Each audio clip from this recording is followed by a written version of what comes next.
আজিৰ এই ভিডিঅ'টো নম্ৰতা বৰা আৰু মোৰ মাজত থকা সম্পৰ্কৰ কথা মই ক'ম। আমাৰ দুইটাৰ সম্পৰ্কৰ কথা জানিলে আপোনালোকৰ চকু পানী ওলাব। খুব দুখ পাইছোঁ তেওঁক ইমান কম সময়তে হেৰুৱাই, আৰু এনেকৈ নম্ৰতাক হেৰুৱাম বুলি মই কাহানিও ভবাই নাছিলোঁ। তেওঁৰ সেই ঘটনাটো হোৱাৰে পৰা মই শান্তিত থাকিব পৰা নাই।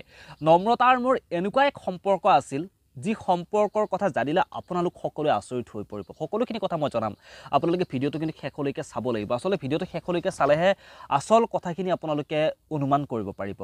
নম্ৰতা বৰাৰ মৃত্যুৰ গোটেই ঘটনাটো এক ৰহস্য সোমাই থাকিল। আচলতে সেইটো এটা পৰিকল্পিত হত্যাকাণ্ড নে সেই এক পথ দুৰ্ঘটনা। যদিও ঘটনাটো এতিয়া তদন্ত প্ৰক্ৰিয়া চলি আছে, কিন্তু অসমবাসীৰ যে অনুমান কৰিছে যে ঘটনাটোৰ আঁৰত কি কাৰণ লুকাই থাকিব পাৰে, ঘটনাটোৰ আঁৰত কি আছে। কাৰণ তেওঁৰ লগত যোৱা বন্ধু বান্ধৱীখিনি সকলো ঠিকেই আছে, কেৱল নম্ৰতাহে সেইদিনাখন ঘূৰি নাহিল। তেওঁৰ মৃত্যুৰ পাছত, তেওঁৰ দুৰ্ঘটনা হোৱাৰ পাছত নম্ৰতাৰ দুই এজন বন্ধু বান্ধৱী পলাই যাবৰ কাৰণে চেষ্টা কৰিছিল, পলাই গৈছিল।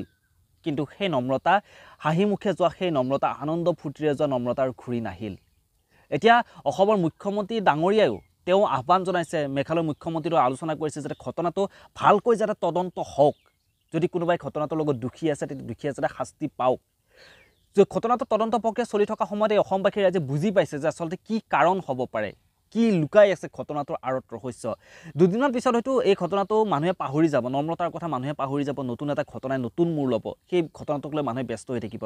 এই তদন্ত প্ৰক্ৰিয়া চলি থাকিব, নম্ৰতাই ন্যায় পালে নে নাই, নম্ৰতাৰ ঘটনাটো কি হ'ল, কোনেও খবৰ নাৰাখিব।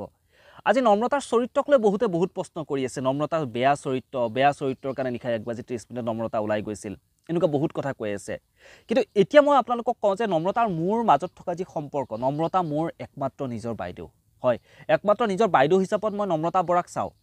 নম্ৰতা বৰাক নিজৰ বাইদেউ হিচাপত চাওঁ কাৰণে এই ভিডিঅ'টো মই বনাব লগা হৈছে, প্ৰতিবাদ কৰিব লগা হৈছে, ক'ব লগা হৈছে।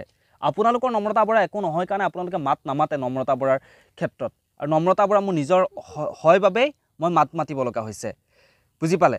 আৰু এনেবোৰ ঘটনাত আমি সকলোৱে মাত মতাটো দৰকাৰ। আৰু এনেবোৰ ঘটনাত যদি আমি মাত নামাতো, আহি থকা সময়ত আপোনালোকৰ পৰিয়ালত যেতিয়া তেনেকুৱা কিবা এটা ঘটনা হ'ব, আপোনালোকৰ যেতিয়া নিজৰ কোনোবা বাইদেউ ভণ্টিৰ লগত তেনেকুৱা ঘটনা হ'ব, যেতিয়া আপুনি নিজে উপলব্ধি কৰিব পাৰিব যে আচলতে আপোনালোকে ভুল ক'ত কৰি আছে।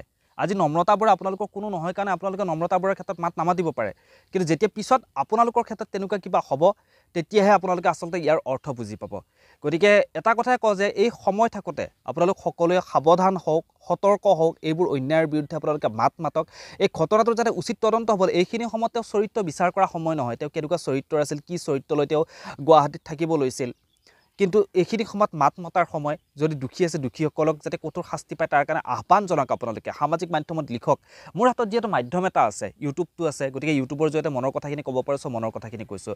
মই আপোনালোকক কৈছোঁ নম্ৰতা বৰা মোৰ বাইদেউৰ দৰে হয়, কিন্তু মোৰ নম্ৰতা বৰা একোৱেই নহয়, কেৱল মানৱতাৰ খাতিৰত, যিহেতু ময়ো এজন মানুহ হিচাপত মানুহৰ সেই অন্তৰত সেইখিনি দয়া মমতা আছে। গতিকে আহ্বান জনাইছোঁ যাতে ঘটনাটো উচিত তদন্ত হওক, দোষীয়ে যাতে শাস্তি পাওক। ধন্যবাদ, পুনৰ লগ পাম।